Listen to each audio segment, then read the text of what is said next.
तो स्टूडेंट देखिए class 9th का अभी पहला चैप्टर ही है। पहले चैप्टर में इस टाइप के कुछ क्वेश्चन हैं, तो इसको आप किस तरीके से सॉल्व कर पाएंगे, तो आइए बताते हैं। लिखा हुआ है z इक्वल टू 0.0064 हो तब 1/z की घात 1/2 का मान बताइए।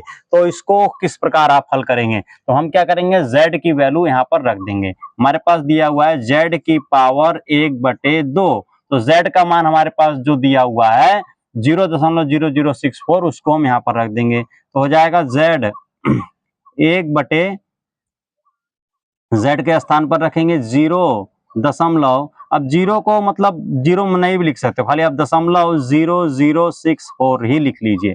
ठीक है, अब इसकी पावर हो गई 1/2। ठीक है, इसका हमको वैल्यू निकालना है, तो क्या करेंगे, सबसे आसान को है, इसको दशमलव हटाएंगे, इधर 4 अंक है तो 4 जीरो ऊपर बढ़ा देंगे। कितनी जीरो बढ़ाएंगे, 4 जीरो बढ़ाएंगे। ठीक है, अब यहाँ पर हम इसको लिख लेते हैं। अब ये फ्रेश हो गया, कितना हो गया, 10,000 हो गया, और यहाँ पर हो गया 64। ठीक है, 64 हो गया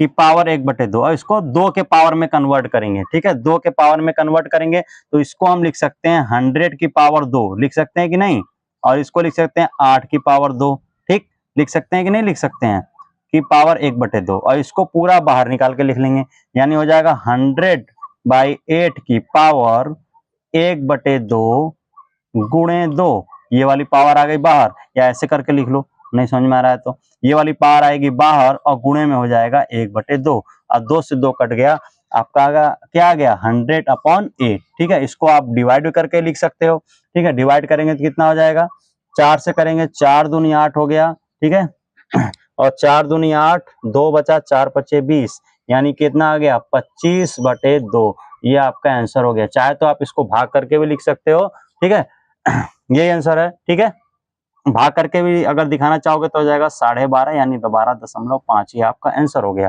ठीक है, इस प्रकार से आप आंसर अपना लिख सकते हो। ठीक है, अब आइए दूसरा क्वेश्चन देखिए, इस तरीके का क्वेश्चन, इसको कैसे सॉल्व करेंगे हम, तो इसमें क्या करते हैं, आपको इस तरीके से दिया हुआ है 81 की घात x बराबर 9/3 की घात x। इसका क्या करते हैं, नीचे 1 लिखकर तिरछी गुणा कर लेते हैं। ठीक है, तो हो जाएगा 81 की घात x गुणे 3 की घात x बराबर 9। इसको हम क्या करते हैं, समान आधार पर बदल लेते हैं। ठीक है, यानी सबसे छोटा आधार क्या हमारे पास 3, यानी 81 को भी और 9 को भी हम क्या करेंगे, समान आधार पे कर लेंगे, यानी सबको 3 के घात पर कर लेंगे। तो 81 कितना घात बनेगा, 3 या 9 या 27 या 81, यानी 4 घात। 3 की घात कितना बन रहा है, 4, और ये हो गया x।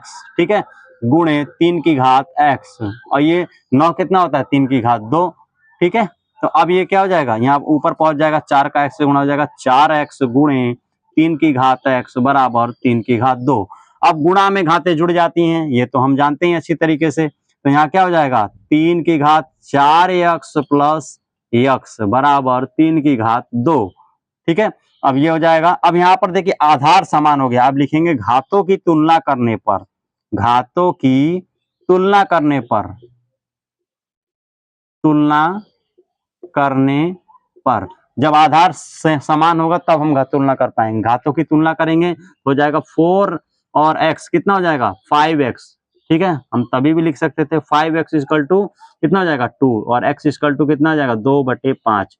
ये आपका आंसर हो गया, ये x की वैल्यू हो गई। इसी प्रकार ये तो था गुणा में, मल्टीप्लाई में, यही सेम दिया हुआ है भाग में। इसको किस प्रकार से हल करेंगे, तो जैसे हम लोग जानते हैं गुणा में घातें जुड़ जाती हैं, उसी प्रकार भाग में घातें घट जाती हैं। तो इसको हम लिख सकते हैं 2 की पावर 9x माइनस 2x।